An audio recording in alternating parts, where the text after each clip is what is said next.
Recording.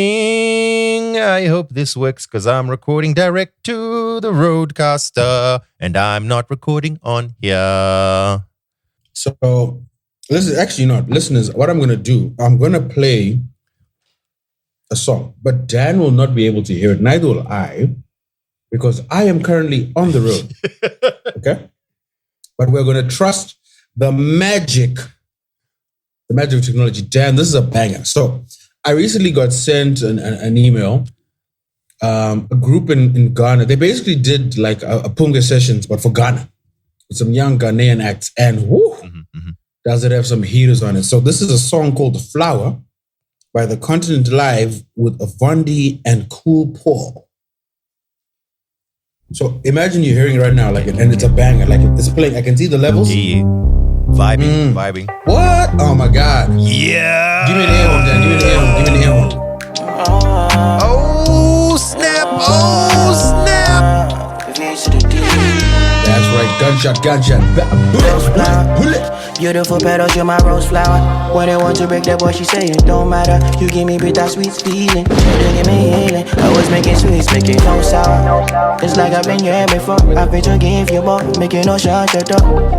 You're looking at me brain, now your view with it drive me insane. On time, I'm never late, I pull up on time. See, you're the reason why I always have to go hard. Hey, they joke, we don't feel breathe when we make a lot of these. You're my charge, you my G. On time, I'm never late, I pull up on time. See, you're the reason why I always have to go hard. Hey, they joke, we don't feel breathe when we make a lot of these. You're my charge, you my G. Alright, okay, cool. I'm dropping the volume now. Let's start the show. The vibes are correct. Banger. You guys know what time it is. Yeah.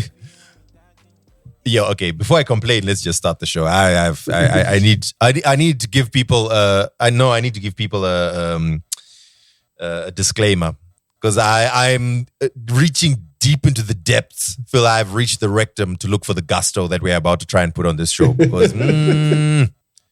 Aye. But all right, cool.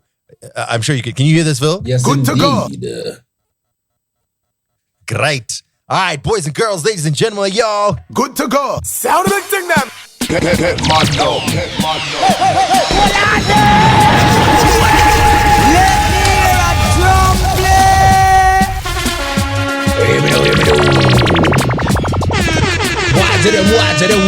Watch them.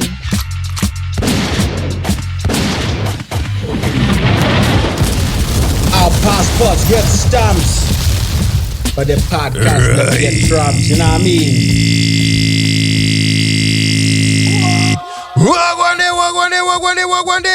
Welcome, ladies and gentlemen, boys and girls, to another episode of your favorite podcast. This is Two Broke Twimbos. My name is Danny, that guy, aka Denias, aka oh my gosh, aka Denos the Mad Titan, aka Denfoot Wegumaraini, aka Denimbi, My Life Your Entertainment, aka I'm done with these streets. Geez, what happened this week, Phil? Oh my gosh. AKA God. Give me something, Phil. Hey man.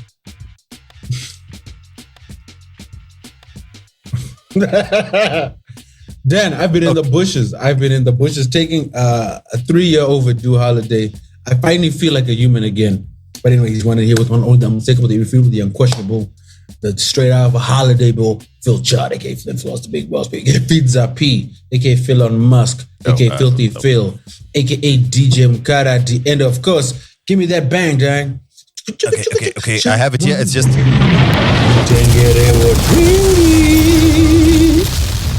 It's a different laptop, so when I added this, I put them in different locations, and muscle memory, it's normally there, but it's not. Anyway, you guys don't care about that. Welcome to another episode of Two Broke Twimbos. I remember what I wanted to mention. I was going to mention, yo, man, R.I.P. Goku, Vegeta, Piccolo, man, R.I.P. Akira Toriyama, the creator of, undoubtedly the greatest anime of all time. It may not be your favorite, but it is the greatest. Dragon Ball Z and all related Dragon Ball anime / manga / all of that. So that's what I should have mentioned in my intro.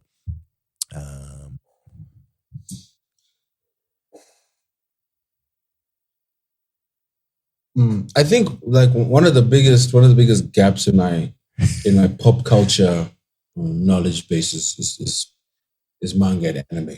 I really never got into it. You know what I mean? I think maybe when I find some time, there's that as well for I'll me. start delving deep. Except I feel like I've gotten into it like a tiny bit. Every time I've gotten like dipped my toe in it, I'm like, yo, I feel like I would love this. This was made for me. But there's just too much, and I think I sort of missed. But I'm kind of getting into it, like like Jujutsu Kaisen and all that. I mean, it's hitting. But Dragon Ball Z, I mean, come on, Phil, that was a staple. Everyone watched Dragon Ball Z. That's the one people watch where they were like, no, Dragon Ball Z doesn't count, man. I mean, no, you can't say you watch anime if you watch Dragon Ball Z. Everybody watches Dragon Ball Z. But yeah.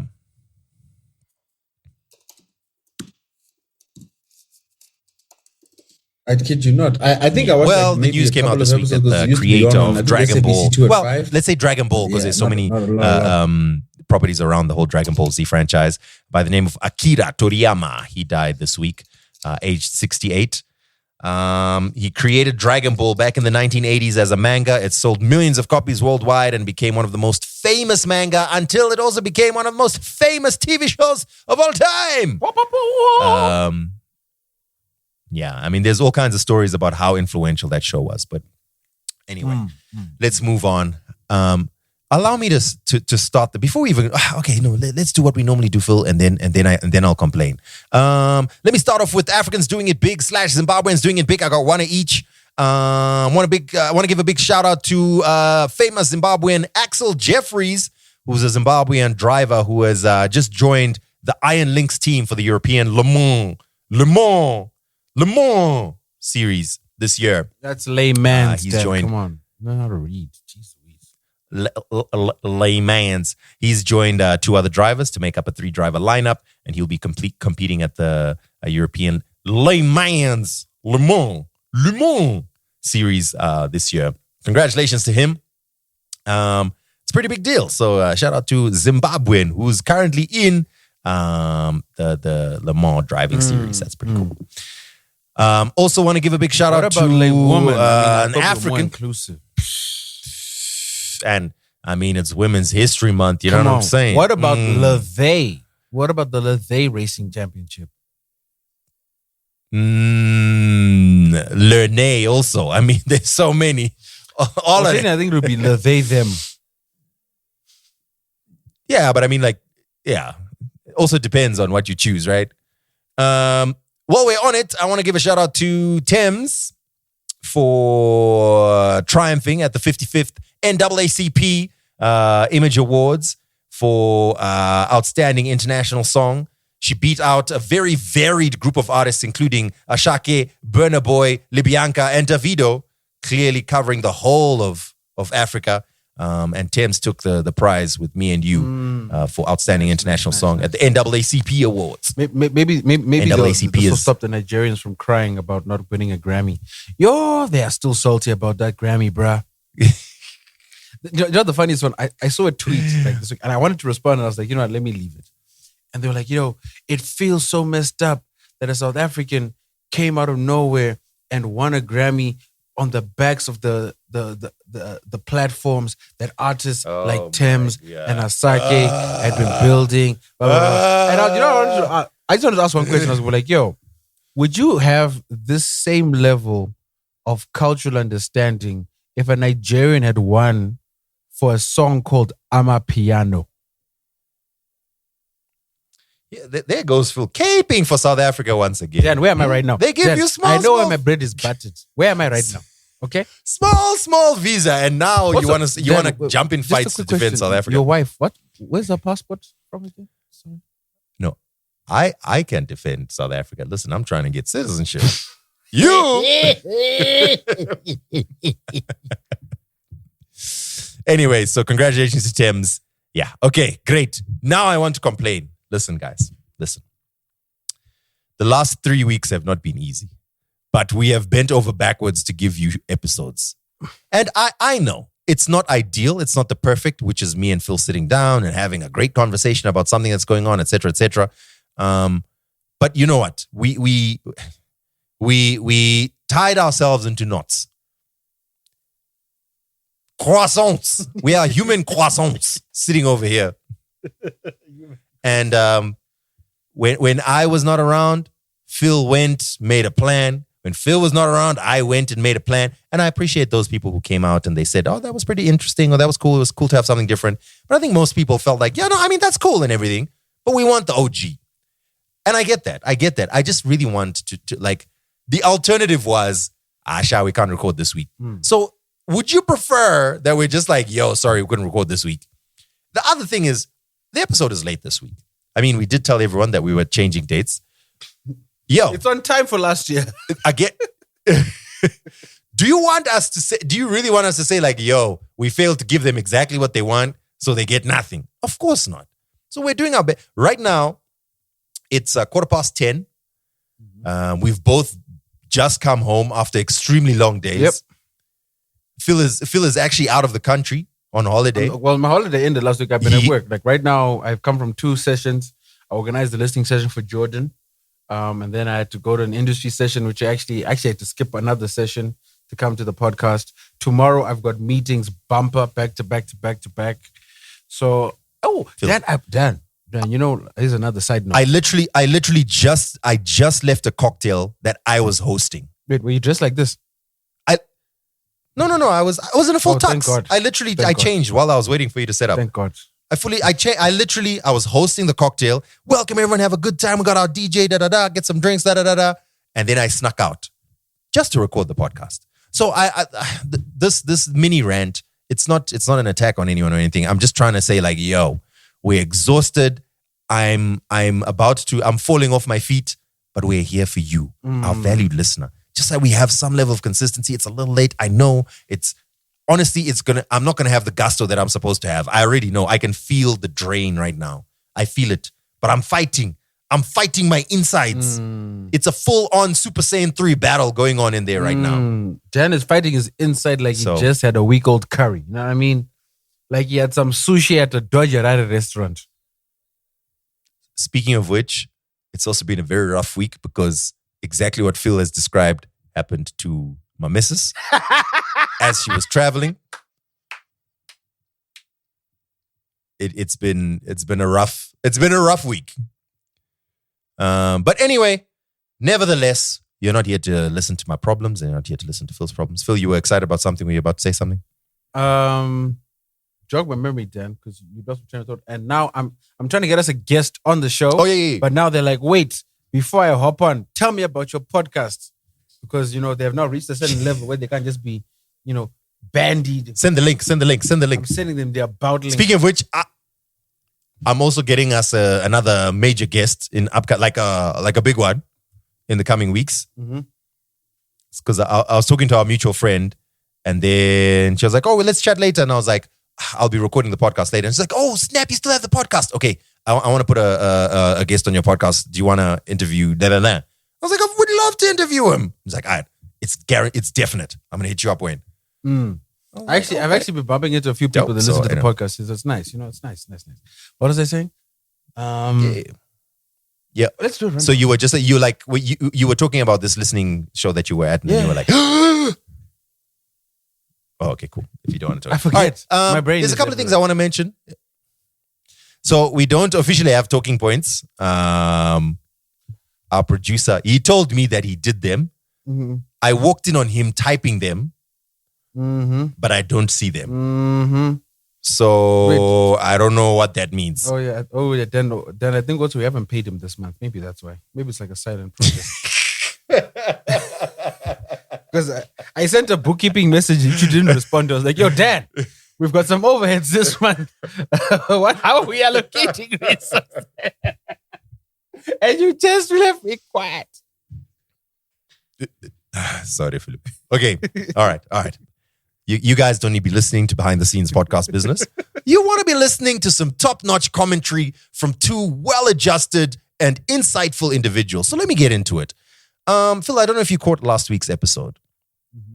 We had the outgoing CEO of Trace Studios. He's now the CEO of Zero Gravity Studios out in South Africa. They're going to be making a lot of TV shows that you're going to be seeing, especially if you watch ETV, SABC, what, Mnet, etc. I did see it, but Dan, I was actually on holiday, so I shall catch up with it when I return.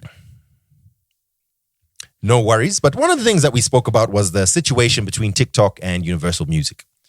Very interesting situation. If you haven't listened to that episode, or you skipped it, or you're very interested in music news, you're welcome to go back and listen to that episode. I was actually telling him that Phil would have loved this conversation because he also obviously has an interest in music news like that. But I just wanted to give an update, a follow-up, if you will, on our last episode, because there is more news about TikTok and music this week. So just to quickly catch you up, TikTok has been undergoing, shall we say, growing pains because To set the latest. at the end of January, their contract with Universal Music Group, which is probably got the biggest catalog of music, so they claim on their website. No, it's not a claim. They it's ended factual. their Universal Music runs this. yes. TikTok refutes that for some reason, but it's all leverage and negotiating. But yeah, and that contract came to an end at the end of January, which means all of Universal Music's music was taken off of TikTok. And I read an estimate somewhere that's like 3 plus 2 millions, no, something like that. Several million songs, all right. Anyway, that being the case, there's new news this week. New news? Involving TikTok. New news. Just yesterday, the United States Congress voted to pass a bill that would ban TikTok in the United States of America. Now, as you can imagine, TikTok have over 1 billion users.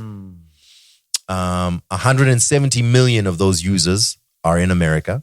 And probably undoubtedly the most influential to the rest of the world, to the Western world section of TikTok is American TikTok.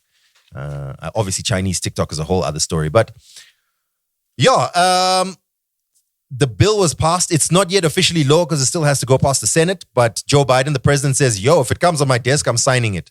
So if the Senate passes it, TikTok is going to be banned in America unless TikTok divests, or unless ByteDance, which is the Chinese company that owns TikTok, divests of it and sells it to someone else who America is happy with, because they're like, no, we refuse to have an app that is so influential on US news and that's affiliated to the Chinese Communist Party. So that's just an update. TikTok pains continue. And the TikTok CEO, I watched a video of him coming out to plead with listeners to say, listen, you got to get in touch with your representatives or something because we can't allow this to happen because your app is going to disappear. And the sad thing is that's kind of what they were saying. They were saying that TikTok has too much influence over Americans. So what did TikTok decide to do? Influence Americans to reach out to politicians. Think, Mr. CEO of TikTok, what you should have done is made it seem like you have zero influence so that no one calls anyone. And then someone can say, you know what, maybe it's not that big a deal. But anyway, so it's going to be very interesting to watch. It was a majority vote. Apparently, the House vote was 352 to 65, with almost everyone, bipartisan support, almost everyone agreeing that, we need to ban TikTok. So now we wait to see if it's going to sail through the Senate, which many people seem to think it will happen. And that's it.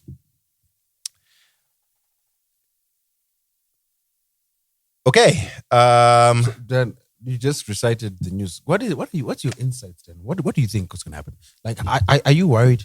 What is the impact on Risa Tisa going to be after this? Risa Tisa now has other deals, so she'll be fine. But any upcoming Risa Tisas will struggle. So, this wasn't really a talking point, it was an update. But I will share my thoughts.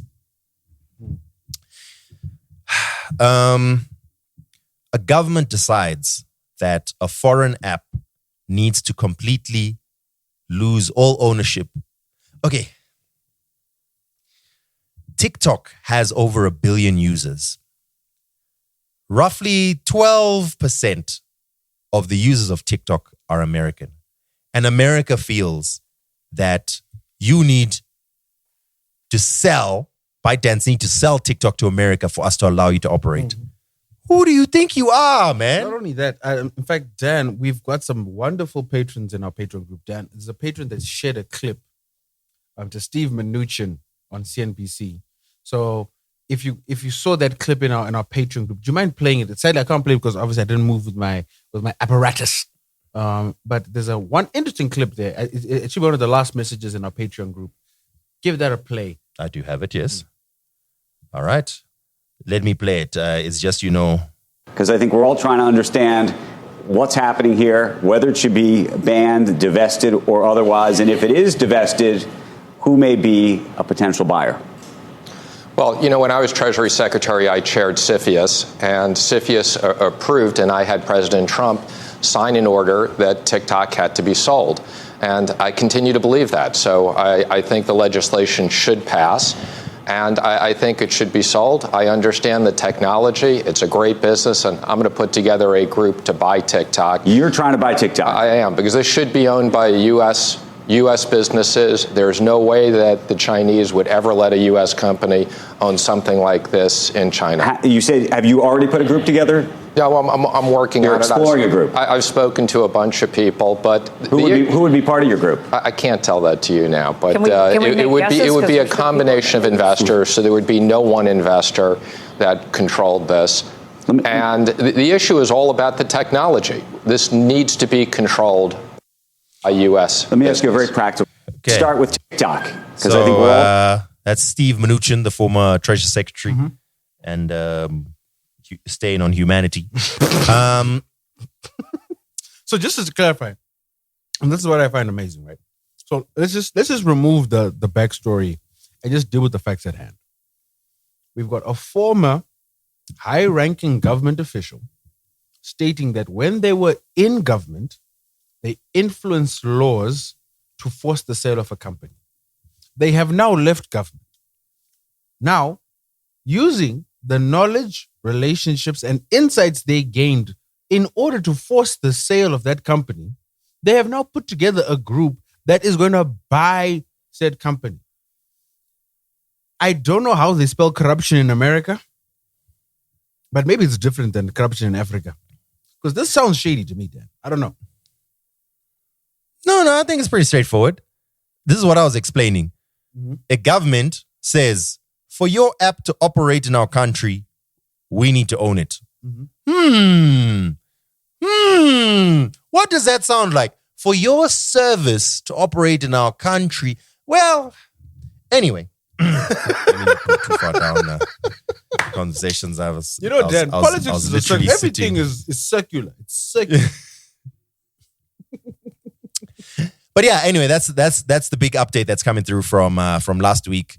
Do you want to talk about the Oscars, Philip, or should we talk to our guest first? I think let's just call out. Let's see if they pick up. All right. Well, do I have any pull in these streets? Let's see. You're leveraging my pull, but it should work. Let's see. Pull via osmosis. I mean, I kind of already have this number. Okay. And we last spoke in 2022. It was literally, yo, this is my number. Yo, this is Danny, right? Cool. All right, saving your number. So this might be awkward. All right. Here we go.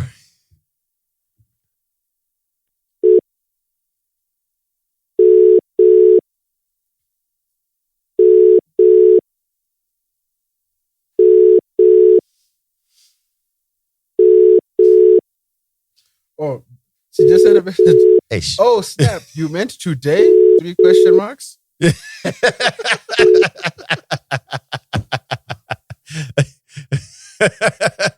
Well, I guess we move on to the Oscars. I guess so. Oh, man. That's funny. Should we mention who we were going to speak to? No, I guess not. No. Well, let's just say she's a very trending on the Zim streets these days, especially if you in the world of hip hop. But she's not Zimbabwean. Janzi, call again. Superstar. Okay, I'm calling her back.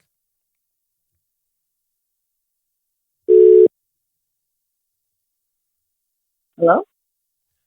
Hey, Hannah. Yo, what's up? What's going on? How are you doing? Welcome to Two Broke Twimbos. I'm here with Phil as well. Hello, how are you, Hannah? I am on the Oh, phone. I can hear. Yeah, that's very good. Thank you. You know, you caught me in a very blonde moment, though, even though my hair is now purple. But, It's 100% Phil's fault. I can assure you it's 100% Phil's fault. To be fair, he did say right now, and I was just like, oh yeah, like when are you thinking? I might not be like that's on me, my bad. All right, ladies and gentlemen, boys and girls, we have rapper extraordinaire Hannah on the line. And this was not planned. This was not prepared for. So please accept our apologies. No. But what's up, girl? So how are you guys doing? Actually, when Phil sent me your number to call you, I realized that I already had your number, and I actually have exactly 4 texts. There's a 4 text exchange between us. Have you seen it? No, hold on, I'm gonna see. I yes, I see it. Yep, and I texted last. I just want you guys to know that I texted last, just so you guys know. Yeah, my bad. I was left hanging. That sounds like Dan. We met at Unplugged. Yeah, it seems like that's. I mean, I'm reading the text now. I'm like, that's what 2 years ago. Yeah, 2 years ago, 2022. I've only been to one Unplugged, I think. Yes. So I think I remember the interaction. My memory is terrible, by the way. Please don't. I don't remember what I had for lunch. So it's a me thing. I'd like to think I'm memorable, but it's fine. It's all right. You know, sometimes everyone needs a little cut down in their esteem, a little bit of humility every now and again. So Hannah is exactly. a rap extraordinaire. She's originally from Zimbabwe, but she's based in South Africa. And she's making her name for herself in South Africa. And Zimbabweans have started to notice. So Hannah, I don't know if you've seen some of the conversations that are going online where people are like, yo, this girl's dope, da da da da. My only problem is that they're comparing you to other people, saying, look, she's dope, unlike trash rapper A or trash rapper B. And that makes me feel bad because I'm like, nah, man, everyone should have their own lane. You know what I'm saying? So I just wanted to start off there and just say that this is not going to be any negativity or anything like that. This is just like a celebration of you. Amazing. I love that. Yeah, I think that's so important. Like art, music, it's so subjective and everyone is just doing their own thing, you know? It's for some people. Some of like what I make is for some people, maybe not for others, and that's fine. It's no shade to anyone, no shade to me as well. So yeah, I'm and it's funny because in many ways I don't align with some of the very competitive traits that hip hop imposes on people for those reasons, because I don't really believe in that. So yeah, I think I'm definitely on board with that, and I think that's exactly where I come from every day. I'm with that. Pushing P, positivity. All right. Absolutely. Yes. Absolutely. No. I'm just agreeing with Hannah. But yes, we're gonna have a full episode with Hannah, talk about her story because we've been meaning to have her on the show. But as it so happens, she just sent a text while we're recording. I was like, actually, we're recording. We're gonna drop your new song anyway. I've been seeing you. Hannah's all over my Spotify, Dan. Once again, just all over the Spotify, getting cover features, doing her thing. She got a loose situation going on. I don't know how much she wants to share about that, but tell us about the new single. Tell us what people should be looking out for, and the new developments in your career. Okay, sweet. Yeah, okay. I'm a start. Shout out, thank you so much. It's amazing because, man, Spotify, I don't know. Spotify hasn't really loved me in the past. Not the app, but like the listeners on Spotify. I've always it hasn't been my main platform. So it's really, really nice to see, that platform growing for me. And that's been really awesome with this single specifically. It's been really, really great. So I'm so glad that it's showing up on your page and everything. Shout out to Spotify for the love. I'm definitely fortunate for support from, all of these platforms, You're on the cover of like 2 playlists, bro. Like, it's wild. It's amazing. And the crazy thing is, you never know when these things are going to happen. You just find out. I just found out on the day. I was like, raw, this is crazy. Thank you guys. That's what's up. It was such a great surprise. Shout out to just wake you up in the morning and it's just like, there you go. Boom. Didn't even ask, didn't ask for no pictures, nothing. They just did it. So shout out to them for that. It was really special. And I think it also was Women's Day when I dropped the single, the 8th of March, International Women's Day. So I think they had a women across Spotify covers thing happening. Yeah, so that also just made it that much more special. I dropped a new single. It's called Pride. It's the first of quite a bit that I want to do now, this coming year. So yeah, it's a petty song that makes you kind of want to dance. I'm really keen for you guys to play it and to hear what people think. And yeah, I mean, if you have any questions about it in particular, there's so many things I can say about it. But what's your interpretation, if you have one? Phil, what's your interpretation? I think it's a different direction. I've heard part of it. I like the new vibe. Hannah, I think what I've gravitated towards, like, especially when you... Hannah's actually like a beast with the punchlines, which I really, really love. And I think she kind of gets slept on her punchlines. But it's good to see this. I want to see what you followed up with. Any plans for visuals? Yeah, there's definitely plans for visuals. Hopefully those will be out soon. I'm excited for people to see what we did. I don't know when exactly they're going to be out yet. So fingers crossed. Fingers crossed it's quick. You know, these things, they just happen sometimes how they're supposed to happen. And yeah, I think, honestly, sonically, I'm really in the middle of a bit of a rebrand. You know, I always will, like, my roots are very much in hip hop because I think primarily for me, it's all about lyrics. That's my biggest focus when I'm creating music and stuff. But as you know, Phil, like I have a lot of different influences, and it's really important for me to just kind of not be boxed into traditional hip hop. To be honest, I think it's kind of boring. And so I've really just been having fun with making the music that I want to make lately. And it's what you're going to hear is going to be different in some ways, but very similar in other ways. I think there's definitely like a thread of like a common thread throughout. And, you know, no matter what the perceived genre of anything that I'm making is, I think there'll always be strong lyrics and there'll always be a strong message. And I think to me, that's really all that matters. At least, yeah. At least, yeah, no, Absolutely. as long as you promise it. It must be very frustrating that obviously as an artist, you evolve, you want to experiment with new sounds, but the people who liked you or who came onto your music, right, they want the old Kanye, you know what I'm saying? And it must be frustrating because like, yo, I got more to show you. Like, no, I want the lyrical miracle. Give me that.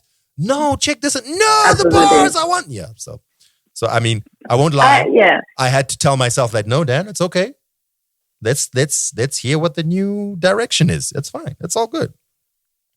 Yeah. And, you know, I think for me, in the same way that, you know, some fans outgrow artists, I think artists also sometimes outgrow fans, you know, and it's wonderful when there can be like a transition, you know, or people can start to like something new. Okay, but, Doja Cat. All right, Doja Cat.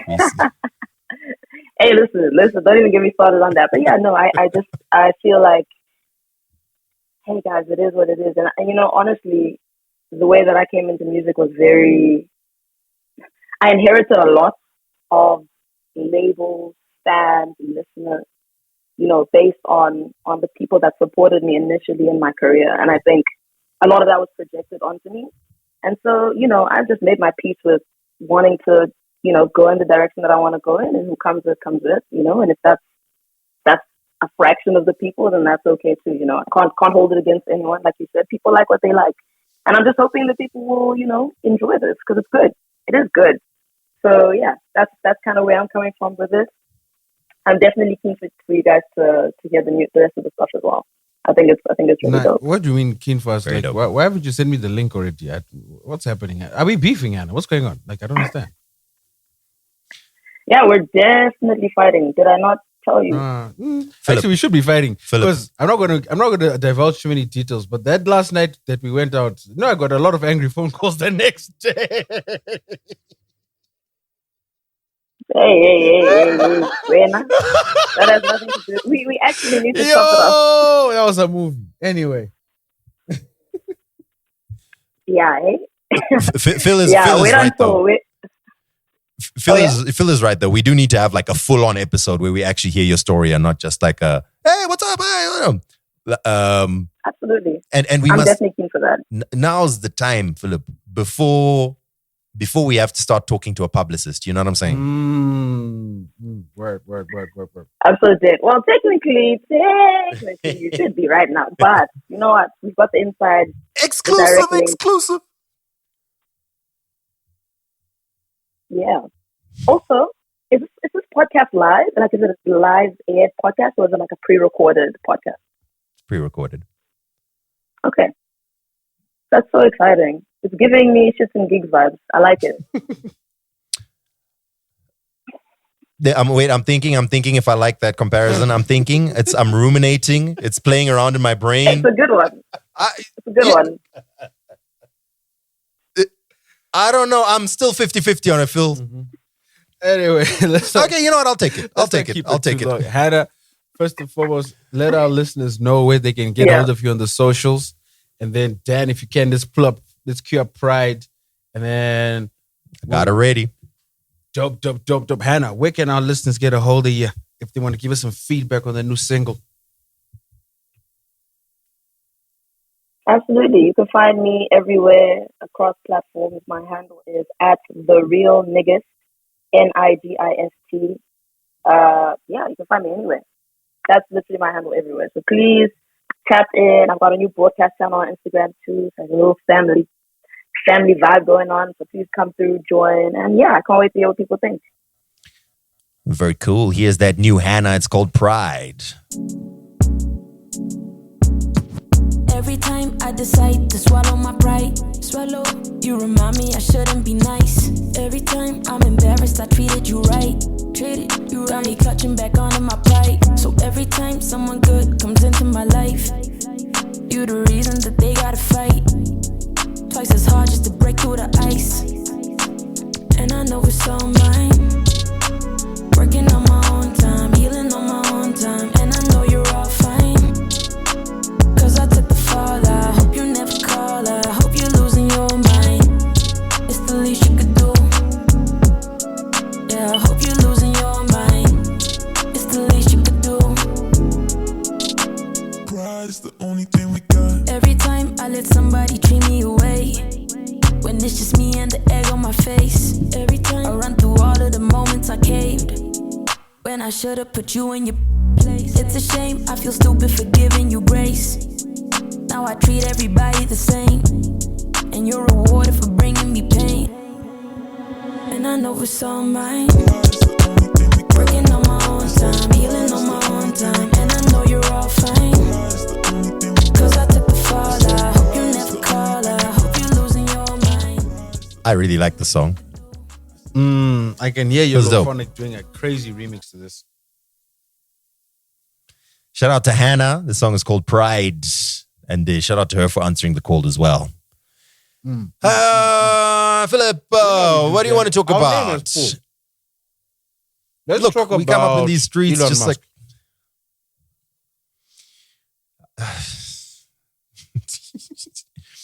like... I've been talking about Elon Musk. Okay. Let me just talk about it. So today I was hosting a conference with the Minister of ICT, the CEOs of Liquid, Tel1, Net1, PowerTel, etc. So it was a telecommunications. Are you going to pick conference. up all those names And you just all- dropped? I didn't drop any names. If you'll notice, I just dropped titles. Were there any panels about Of which Starlink? they were all about Starlink, Philip. That's what they were all. It was all okay. There were three main topics. One, price of data, internet, etc. Two, quality and reliability of internet. But the biggest conversation point that kept on coming up was Starlink wants to come to Zim. Starlink wants to come to Zim. Why are we doing that? So look, I'm all Elon'd out. Thank you very much. Let's talk, Philip. We're a podcast that. Okay. There are two things we need to talk about. Before we move on, the reason why I brought Elon up is I had the biggest laugh today. So, Dan, as I'm sure you've noticed, ever since Elon bought X, one of the things he's been doing, to our chagrin, because the content has gone to crap, is incentivize creators to post and engage on X and then pay them for that engagement. Yes. The other thing he's done is he started trying to lock down exclusive deals. So Joe Rogan is now going to be posting full episodes on X. Tucker Carlson has been posting his interviews on X. And another person who recently got fired from CNN was Don Lemon. So he signed a deal a few months ago and he had finally developed the show. And his first interview for his new show that was exclusively going to be hosted on X, formerly known as Twitter, was with Elon Musk. The show is supposed to come out on Monday, the 18th of March. As of today, the Thursday, the 14th of March, Don Lemon has been fired from X after interviewing Elon Musk and Elon Musk not liking the questions he was asked. I find that hilarious. Yeah. You know, there's no VIP section in Doucheville. That's what I keep telling people. No, you know what? Elon Musk is really we all in Bombera. Elon Musk, he wants to be an African leader so bad. Like, just come home. I can't say anything bad about him because we're supposed to try and invite him to next year's conference. Can we be serious, please? Can we be serious? Can we be serious? He's going to respond with the poop emoji. Look, he's a major player in the global game, Phil. You never know. And you know what he's thinking of? Saying? Zimbabwe. That's where I need to be. That's the market I need to be exploring right now. No, there's a high likelihood that Elon will respond and say Rhodesia. I didn't laugh. Elon. It wasn't me laughing. Okay, wait. So while we're on the realm of technology, this, you know, Phil, while we were away from us having a conversation, there's some things that happened. And I was people needed our help. Oh, word? So first of all, OpenAI announced their video creation tool, Sora. So if you use ChatGPT, if you use DALL-E or any of the image generators, there's now one for video. It's not yet available to the public, but there's been a lot of buzz around it. It's called Sora, S-O-R-A, or weed in Shona. And not weed as in like my weeds, my Sora. You know what I'm saying? And obviously, it's got a lot of people talking about AI once again in the usual conversations. Oh, we're doomed. Oh, right? AI is disruptive, which is true. It's just so annoying to see because it's such a generic statement. That doesn't mean... Anyway, so I've just seen that people need our ombudsmanship, Philip, because they don't understand what's going on. It's confusing, and I get it because you don't have people who know what they're talking about bringing it up to you. This is no shade to anyone, but I was listening to 6 Foot Weights talking about it, and I could see they were very excited and so on. Phillips, when you laugh, it makes it seem like shade. It's not shade.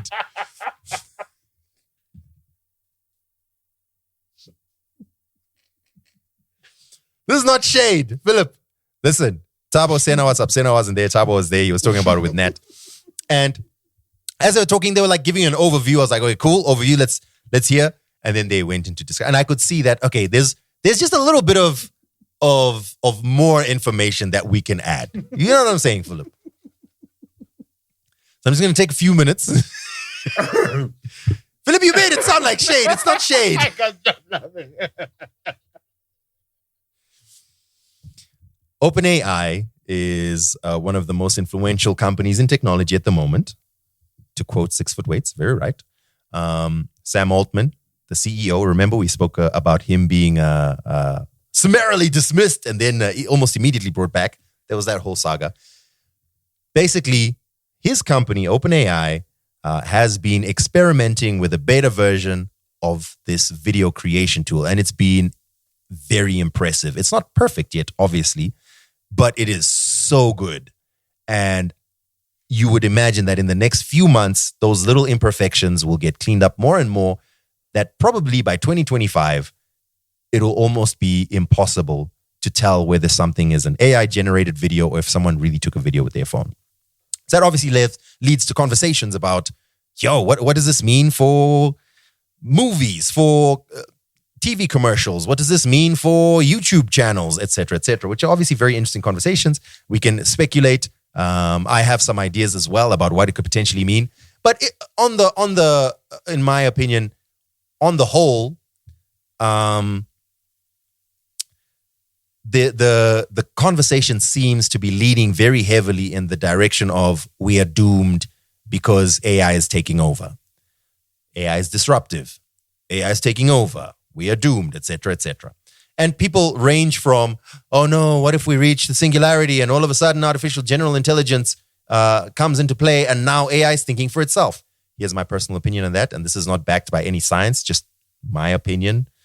I don't think we will ever reach artificial general intelligence. I think we will get closer and closer and closer and closer and closer, but we'll never close that final. That's my opinion. I think that there's also there's also like a philosophical discussion that I think people avoid or maybe don't fully understand, which is that the way humans make decisions is our brain has patterns, right? The same. It's why we have fight or flight responses. It's why psychology exists. I'm being very broad here, so please, like, I'm trying to summarize this and make it very broad so it's understandable. But the reason why like psychology exists as a science is because humans tend to make the same type of decisions, or the same cause has the same type of effect. And that is also based on inputs, experiences, nature versus nurture, which is very similar even to what artificial general intelligence is. If you feed artificial general intelligence enough information about humans, there's examples of it getting snarky like a human would because it's copying humans. It's literally just replicating human communication. So the debate about what artificial general intelligence actually is for another day. But we could get I do want to talk about it. I was going to talk about it actually. So as much as I do say that I don't believe we'll ever reach it, I do believe that we will have something that's functional enough to qualify as close enough to it. So like what you described, we don't even have to go that deep into psychology. Even just if you just, it is psychology, but if you just think of your general, just yourself, if what is it that makes you sound the way you do? It's your experiences. What is it that makes you think the way you do? That makes you act the way you do? It's your experiences. So by that definition, we are somewhat like these large language models or any big data models, any machine learning models where there's some data that is input and then there's an output in terms of how you act. And the more data that's input, the more complex your output. Any patterns of data lead to patterns of actions and patterns of behaviors. So just like what you're saying, I think most of us can recognize that in ourselves, that when I was growing up, my dad liked this football team and that's the reason I like it now. Mm-hmm. That's a very arbitrary example. But my point is, whatever decision or feeling or thought we have now is based on input over the years, in your childhood, in your adulthood, etc. So who is to say that, just like Phil said, the way we think or the way our brains work isn't exactly the same as the way these artificial intelligence models work? Of course, they are much more rudimentary and simple because they are not dealing with, hundreds of billions of synapses and all of that. But what if that's kind of a similar thing to what we're building?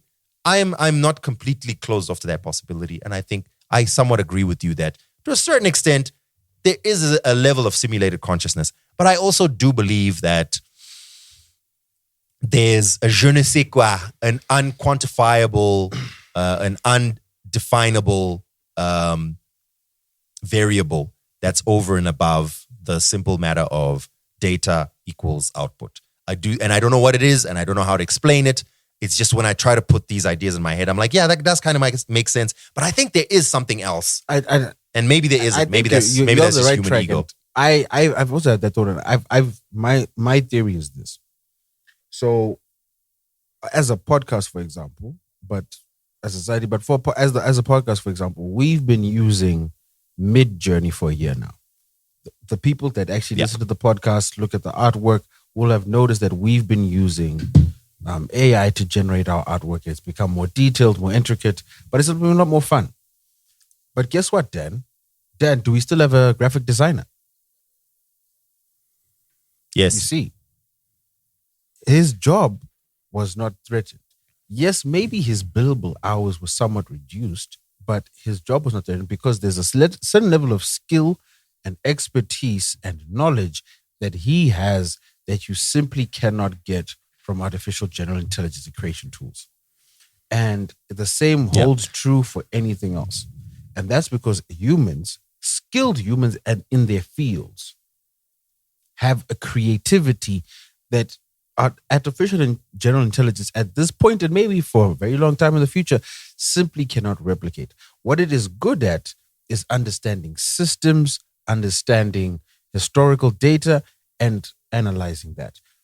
You and I, Dan, we use the same thing. Like, I use AI tools or artificial general intelligence tools to just do the dirty work. Artificial You know what I mean? intelligence. Take out the general. Yeah. Take out the general. For those of you who are wondering, artificial general intelligence is a term that's used for what we envision something that thinks for itself. So, like Terminator, at some point in the future, these robots become self-aware. That would be artificial general intelligence. Or something that's completely thinks for itself. It's no longer based on programming or a human input. Yeah. So that's what we're saying. Will we ever Strictly reach that? speaking, machine learning tools. Because AI has just become a marketing buzzword. Yeah. Those are the tools that we use, like, for, hey, I've got a press release, it's got to have this information. Do me the format, I'll copy, edit it, I'll add the relevant information. Wham, bam, thank you, ma'am. Hey, I need to do a report. Just give me the format that it needs to be. This is the information I need to include. Then I do all the hard work, the creation. Or just help me brainstorm ideas. And then I, as the human, will now make the connection and be like, you know what? If I take this idea, merge it with this and do this and do this, I've got it. And what that allows me to do is just it allows me to work faster, more efficiently with less disruptions. And that's the same with photography. As Kate Middleton helped us see, or whoever was tweeting on Kate Middleton's behalf this past week, photographers' jobs and Photoshoppers' jobs are very safe. They are very safe right now. Yeah. And Okay. and so that is my point. It's like to just put a bow on what you're saying about, like, it's doomsday. Out of anything AI related is not doomsday. It is actually a tool that's going to help people work more efficiently, work faster. Because ultimately, the goal with life is not to spend 40 hours a week working. Wouldn't you rather spend 20 hours a week working and the extra time spent with your family, spent pursuing life, relaxing, just getting out of the car? And capitalism will never allow that. But eventually, that's been the promise of industrialization for centuries at this point. There is the promise of more people. Obviously, the privileged will have that opportunity to work less hours and have a better quality of life. And also, the sad thing is, artificial intelligence and machine learning tools are doomsday, but they're doomsday for people that are bad at their jobs. If you're not a good photographer, if you're not a good writer, if you're not a good video editor, if you're bad at any of those things, or you just do stuff for demand media gen, it's peak times for you, because you're not going to be doing well. But for the people that have spent time honing their craft, it's just another tool we're going to use. The same way Photoshop did not replace drawing, did not replace paintings. Photographs did not replace paintings. You know what I mean? So I agree with you in the sense that if you're bad at your job, the fact that artificial intelligence tool, well, we'll call them AI tools. That's what they're called at this point anyway. These AI tools are now on the market, means it's going to be peak times for you. As someone famous once said, it's chai. But that having been said, I do think it will affect even those who are good at their jobs, because I've been in situations where, I would have called a graphics designer to do this, but this is good. I don't need something that's professionally made. I just need something that's very light for a presentation, for example, or for a whatever, and I can just quickly use DALL-E or whatever the case is. And it's not perfect. It's not as good as if I had gotten a professional graphics designer to do it, but it's good enough for what I want, which means that graphics designer, through no fault of his own, it's not that he's bad, but I was able to get some other tool that did it quickly for me, and it's good enough for what I need right now. And I think that's going to happen for a lot of. So think of this Sora tool, right? And I think this is something that was also it was discussed by a lot of people. I remember watching the MKBHD video about it, where he was talking about, like, especially people who use stock footage. You're never going to be able to put in a prompt into Sora and say, give me a feature-length movie about The Hobbit, and then you get something cool. No matter how good your prompt is, you're not going to get a full movie. But as you shoot your movie, maybe you realize you need an overhead scene of a very remote location, which is very difficult and expensive to get to. Maybe at some point, Sora is going to be good enough that you can get a very high quality scene of 3 seconds that is exactly what you need for your movie, which means you're now cutting out a potentially $500,000 off your budget that you would have to travel to New Zealand to shoot an overhead shot of da-da-da-da-da-da.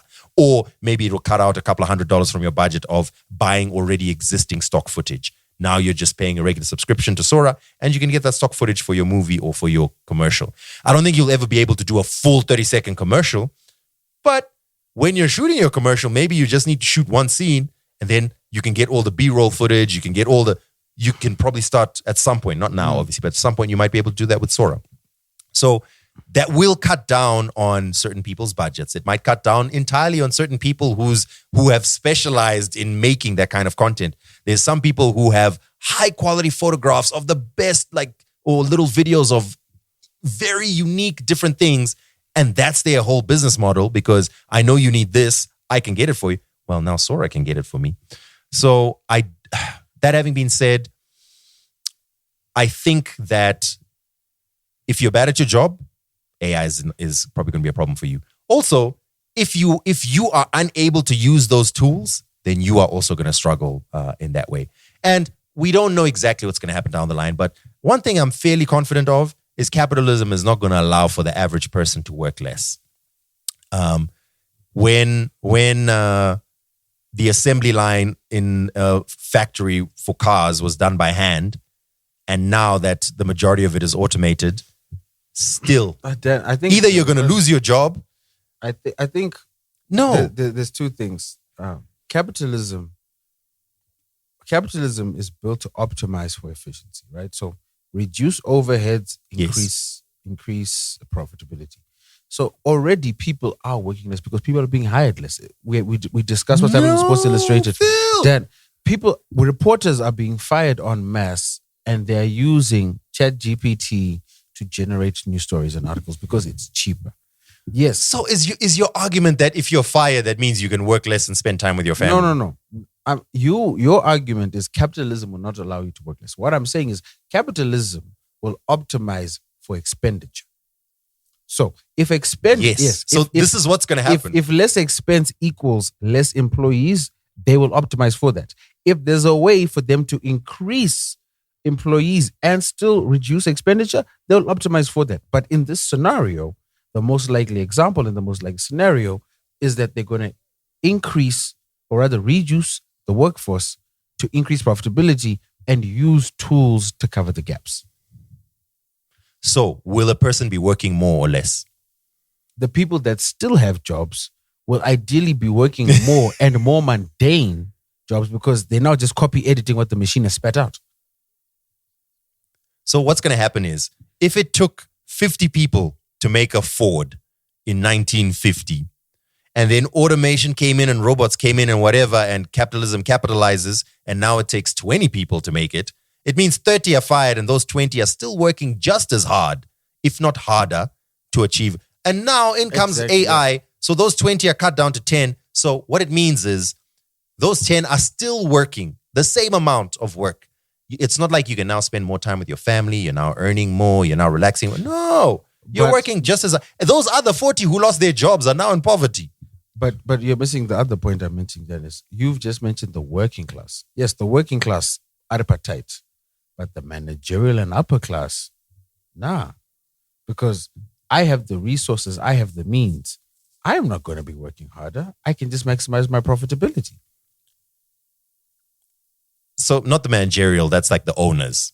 Yeah. Managerial, if we have to fire some of you because now there's fewer people or there's now more tools that you're still going to be working just as hard. The owners of the companies, yeah, of course they're gonna be caking it, but that's always been the case. Even people who owned 500 slaves back in the day were living large, So, and I think on the overall, yeah, I think back to your original point about technology, and you use the example of films being made. You're very right, but let's not forget that studios had sound stages in the beginning for a reason. Like the creation of sound stages was to optimize for costs because the cost of flying incredibly large and heavy filming equipment and crews and staff and catering and makeup and wardrobe to a location was prohibitively expensive. as technology got more and more advanced and smaller and cheaper to fly, we've now seen people on the drop of a dime. Like now we have travel vloggers. You know what I mean? Like a half a century ago, a travel vlog would be impossible because like, you want me to take this camera that cost me $300,000 and fly to Africa? You're mad. You know what I mean? So I don't know why Africa has to be your example. because it's the remote tundra, the dark continent. But and the same is true for anything else. Like the way nature thing. I think a simple example. Let me cut through it is. I don't know if you watch this video on YouTube. There's a drone that's able to fly at 300 k's an hour for 6 minutes. And this drone followed the Red Bull Formula 1 car around the track. Incredible shots. Yeah, I saw that. Because it was keeping up to speed. That 6 minutes was an advancement. Before, drones could only fly at that speed for maybe a minute at most. Then they couldn't fly those speeds at all. Before that, at Formula 1 races, testing, Top Gear, whenever they were getting those incredible shots, they would have to hire a helicopter with a helicopter pilot and then get a camera with a gyroscope that could account for all the vibrations and the shake and shoot. So you can see like already that's become iteratively cheaper and cheaper and cheaper to do.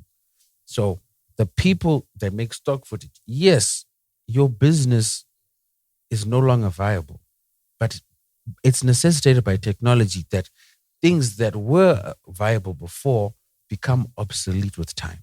So we just got to move on to the next thing. And let's also ask ourselves honestly, like in terms of value to society, stock footage, like are we really gonna miss stock footage? No. Okay, wait, Philip. Wait. No, Dan. But what I'm talking of the low level. No, I'm not talking about the establishing shots.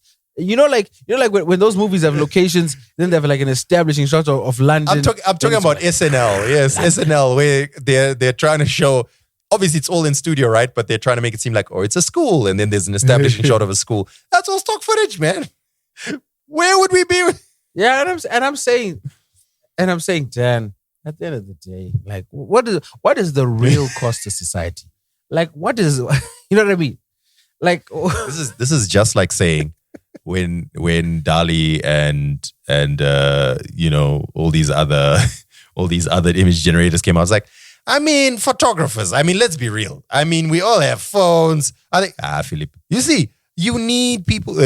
No, I think that's different. I mean, and graphics designers. I mean, come on, look, you just open Photoshop. I think, no, and I think there now we need to have a conversation about IP because I think I do think people need to be reimbursed for the work that they put in. Like I was watching a clip the other day of a nature photographer, and this man has got a tripod that he sets up in the river. It's water resistant. He's got a gimbal that he then mounts his camera to that's above the water. Then his lens and the body of the camera all camouflage. And then this man is in full camouflage gear. You'd think he's about to invade a country, and he's just taking photos of a duck. Like, if no one watches it, sorry, it has to be valuable. Not to say that what you did wasn't good, but there has to be value, right? So, okay. Ultimately, I'm saying, and I agree with you. This AI tools are not doom and gloom. You do have to be smart. You do have to be a little bit switched on so that you don't get left behind. Don't be still using an abacus when a calculator's come out. Don't be still using, a BlackBerry when an iPhone's come out, because you'll get left behind. And then now you're wondering, I don't understand. And then you're that person. So keep up to date. If you're not the person who does it, hire someone who does it. Or if you're not hiring someone who does it, just be a little bit up to date so you kind of understand. You know what I'm saying? And clearly, AI is disruptive. Phil is disruptive. I don't think people are talking enough about how disruptive it is. No one speaks about this enough. I don't think you have to be an expert. And I understand you can be in completely different industries. you could be not that interested even in the movement of technology, but you're just annoyed that it affects you. At least understand just the bare minimum, the basics, so that you know what. For example, you don't work in IT, whatever field you're in, but you know how email works. You had to, because that's how you communicate, right? So just learn a little bit how AI works or AI tools work, so that way you have to use them or where you have to interact with some of these tools, then you're at least able to do the bare minimum. I would recommend that. And especially if you're plugged in, man, dive right in. Dive right in. You know what? I am adopting that policy of making myself seem like the expert on it, even though I'm not. Because you never know how things will happen. Phil. Next thing you know, you're called to be a special advisor to the president on AI. Yeah, it can happen. It can happen. Especially in this country. And this country is it's actually very possible. Anyway, Sora is not yet available to the public. Sam Altman, the CEO of OpenAI, was just saying, hey, give me your prompts. I'll do it for you and I'll post it here on Twitter. So that's what everyone was looking at. Obviously, they didn't post the worst videos. Obviously, some of the stuff that came out that was completely like, what is this? Delete. So they just posted the best stuff that came out. You know, they had the best teams who are working on prompt engineering to make the best possible prompt to get you the best possible result. That's what you got, all right? But it's still impressive. And I'm honestly, I'm very excited to see how things move. Let's talk about the Oscars. We've been teasing it for a bit. Philip, did you watch? Okay. Dan, I don't know if you caught. I've been in the Sango. I watched. And I was deliberately I watched. I was actually annoyed with you because while I was in the Sango, I had to come online to do the artwork for the podcast. I said all you have to do is just upload the templates and then I'll do it. I don't know why you insist on not. They're not there. Go and look. But Dan, how can I upload them? No, you should have done it. Good. I put them in the folder. They just hadn't synced because I was in the Sango. You prepare for war during peacetime. Dan, I went on holiday. My brain was before you went on holiday. But anyway, it's fine. It's fine. It's fine. Plus, if you've already got the templates. But let me tell you about my holiday. Fun times. So I was at the Kruger, Dan. Have you been to the Kruger? I have not. So I went to the Kruger, and you know, like the Kruger has quite the reputation, you know, as this is one of the premier conservatories in the continent. I think it's like almost 2 million acres or something. It's some ridiculous figure. It's huge. And Dan, I don't lie to you. Like where we were staying, gorgeous, amazing. Like I'd wake up in the morning, they'd be buck, like right there. I'll show you the videos. Like they'd be right there at dinner. I mean, at breakfast even. Breakfast, dinner, right there. Oh, and we used to have kudu burgers. Let the record show kudu that meat Phil fries, was bro. pointing on an audio podcast. But continue. Kudu meat and ostrich meat. Banging. So we'd have that. Apparently there was a massive python. Then there was a crocodile at the lodge, but we never saw it because it was hot. I was also experiencing temperatures of 45 degrees.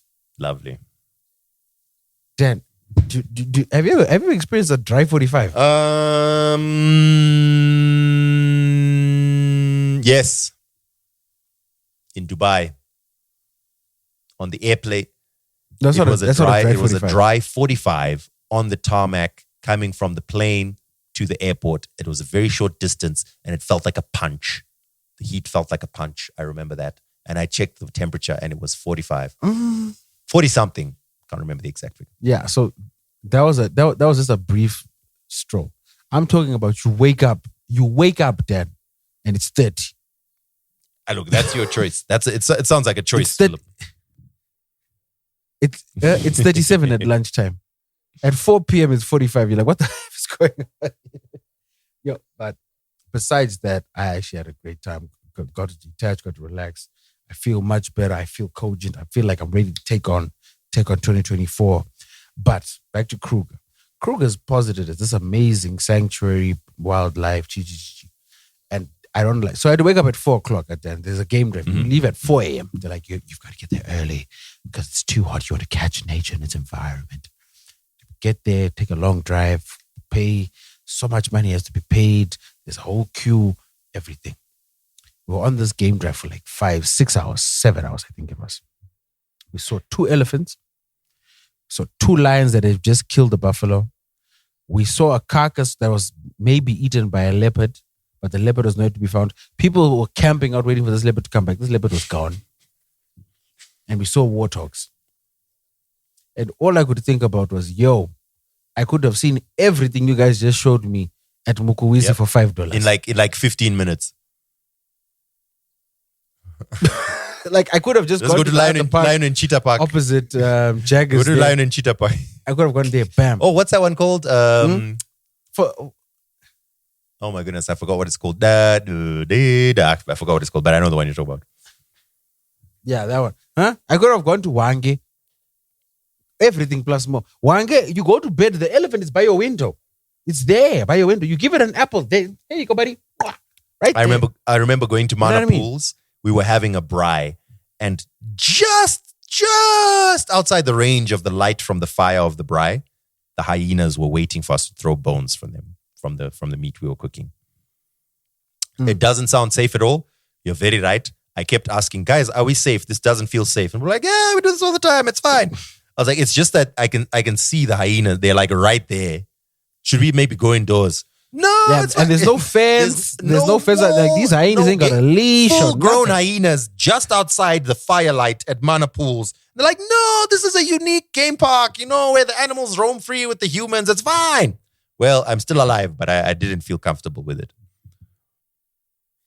No, I don't play those games. I don't play those games. So like there was one time they were like, oh no, there's a python. But the thing, I immediately locked the door and I was like, no, I don't do that. I don't play. We don't play that over here, buddy. So, Philip, I don't want to talk about the whole. I don't want to talk about the whole Oscars, but I just want to talk about one thing. Do you believe that Hollywood has a humiliation ritual and that John Cena had to go through his, and that's why he was naked on the stage? I think so, Dan. I think the signs have been there. If anything, Cat Williams told us this.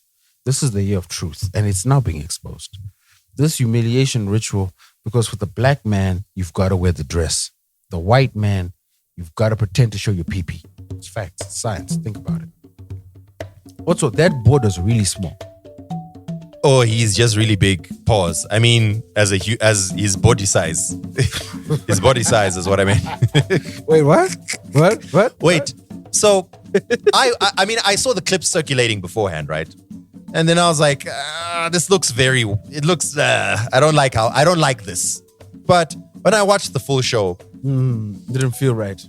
I still don't like it. And I still think it's not great taste and whatever. But like when I did watch the full thing, I was like, it feels a little bit more like a joke that didn't quite land. But I'm not completely opposed to the conspiracy theory. Philip, I think there's some conspiracy theories that make sense. I don't know if I believe this one. I don't think so. I don't know if I fully believe this one. And I'm asking you because I just want to know, do people really believe it, apart from like crazy people on Twitter and stuff? Do people really believe that there's a humiliation ritual that you have to go through if Hollywood will make you successful? I don't know, man. I think also sometimes we just have to reduce some things to this. Occam's razor. Dan, do you believe there are people who are powerful who abuse that power and use it to control people? I do believe so. Okay. So is it far-fetched that if I am a major producer, or let's say even I have a fetish for muscle-bound men, in John Cena's case, I'm like, listen. You said this is the simplest form. I'm gonna, yeah. No, I'm serious. I'm serious. Like, listen. Oh, you want to be a star? Bet. Walk on stage naked. Show me how badly you want it.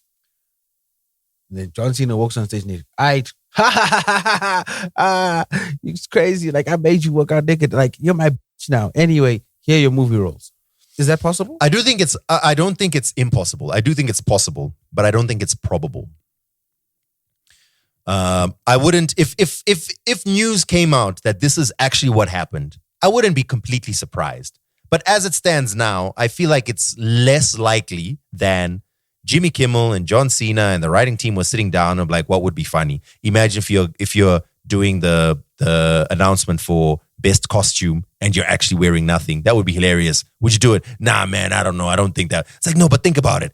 man, I mean, on top of that, you'd be proud of your body, wouldn't you? Nah, but that feels kind of weird because everyone will be, no, think about it, man. Okay, so what we'll do, I mean, he wasn't butt naked, right? He had a little modesty suit thingy that was on. It was there in like the behind the scenes footage. And they're like, nah, man, we'll make you wear that thing. So there's no chance of like anything really being shown. And it will just be like a funny bit. All right, good, let's give it a try. To me, that sounds more feasible. Not to say the other one is impossible. I do think it's possible, but that one just sounds more possible to me. That it was just several people thinking, don't you think it would be funny if we did this? Because, I don't know, man. I do think that there's powerful people in Hollywood and in business and so on that control people. But this just didn't feel like that. Maybe it, I don't know. It just didn't feel like that to me. Didn't feel like it. You got to trust your intuition. So we're got to trust your intuition. Brother, you need to wake up, my brother. You need to smell the Well, cow. as expected, Oppenheimer won Best Picture, in case you're wondering. Cillian Murphy won Best Actor in a Leading Role. And Best Actor in a Supporting Role, Robert Downey Jr. So a clean sweep from Oppenheimer. But Poor Things also won a bunch of things as well, a bunch of Oscars. I don't think I watched any movies that won Oscars. You have to you have to watch Oppenheimer. It is. But apparently you have to watch it like on the big screen. Like so obviously, if you have access to that, then do it. I watched it at the Labia Theatre, as I've already told you, in Cape Town, and it was a great experience. The what? Labia Theatre. So you were inside the Labia, yeah, and it was a great thing. Shout out to everyone who won and stuff like that. But the thing about the Oscars that always makes me interested is I barely recognize most of the movies. And it makes me think like, I want to watch some of these movies because there's probably like really well-made movies with great stories and whatever, but they just don't have as much shine as other movies. And I should check them out so I can actually have an opinion about some of these other things. Like Anatomy of a Fall. I don't know if it's a good movie. American Fiction. I don't know if it's a good movie. The Holdovers. I have no idea. I probably never would watch it until I see it on the Oscar thing. And I'm like, oh, okay, maybe I should check it out. I will. All right, cool. Dad, I'm not going to lie. It's time we wrap it up because I am 100% on board with that. So in the words... Listeners, what we're going to do is we're going to make up for this. We're going to give you guys a little bonus coverage. Shout out to our latest subscriber, Tawanda. Tawanda hopped on board at the Mbinga tier off the bat. Bam! Shout out to Tawanda. Something very wild. I don't really want to talk about it because I don't know much about it. But if you are ever curious about what's happening in Zim, just Google the situation about Mazibaba Ishmael. It's a wild cult situation that you would expect to see in a Netflix show about something crazy, like graves being discovered and bunch of children discovered with like no birth certificates. It's just wild. It's happening in Zim right now, and I'm just like, yo, what on earth is going on? So yeah, check that out. Apart from that, I would like to end the show, Philip. I would like to put a song that's been an earworm for the past week, and it's a Ghana, Nigeria, South Africa, Zimbabwe collaboration. J5, Low J, Tyler ICU, and Shasha. It's called Dishonest, and it's been stuck in my mind. So dishonest. Very cool tune. So I want to tuck this on the end. Producer, you know what to do. But apart from that, ladies and gentlemen, boys and girls, thank you very much for tuning in to another episode of Two Broke Twimbos. This is something that, this is sheer determination and grit that we gave you an hour plus episode just for your enjoyment. So please continue to subscribe. TwoBrokeTwimbos.com/donate allows you to join the Patreon tier. Show us your financial muscle and become a Mbinga tier patron. Or if you can't afford it, we understand, times are tough. You can also just pay just $5 for the entry tier, and we will add you to the Patreon group where we have great discussions. We've been neglecting it a little bit recently, Phil, for understandable reasons. But, shout out to everyone that's out there in the Patreon group. The conversations still keep going. There's cool stuff that always comes up in there. But really, the real benefit of paying that $5 is just to support your favorite podcast, and we would greatly appreciate it. The WhatsApp group is just a nice little bonus that we try to add. And sometimes we have cool content that's specifically just for you. We should have done that for this episode, but like I said, this is just a bam, bam, bam episode. So yeah, twobrokeTwimbos.com/donate. Go there now. Subscribe to be a Patreon subscriber, and we would greatly appreciate it, and we can bring you more stuff. Shout out to Hannah for answering our call. And Thank you. Yeah. Thank you guys for supporting us. We continue to rise and fly high, unlike a Boeing plane. On that note, we will catch you on the next one. We out. I've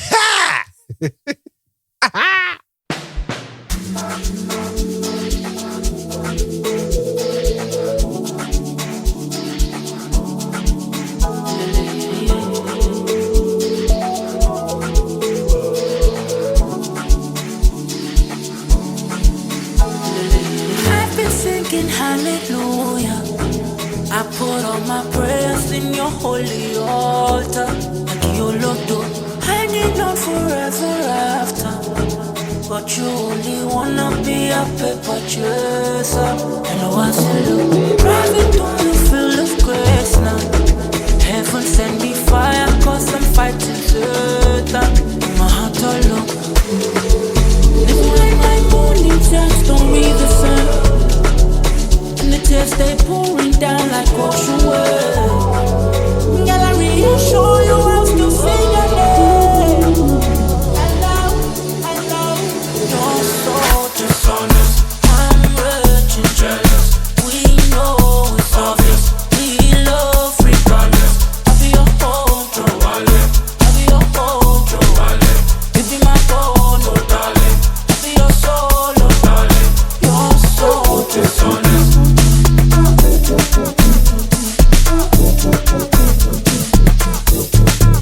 You're so dishonest. We know it's obvious. We love regardless. Say it once, say it over and over. No, that get all your tears come when you're not sober. I'm over it all. Yeah, you started in my head. My heart's a hole again. You gonna leave me there. I gotta say I don't care. I really do, I swear. You jealous and dishonest, but it's obvious, baby, say you're sorry.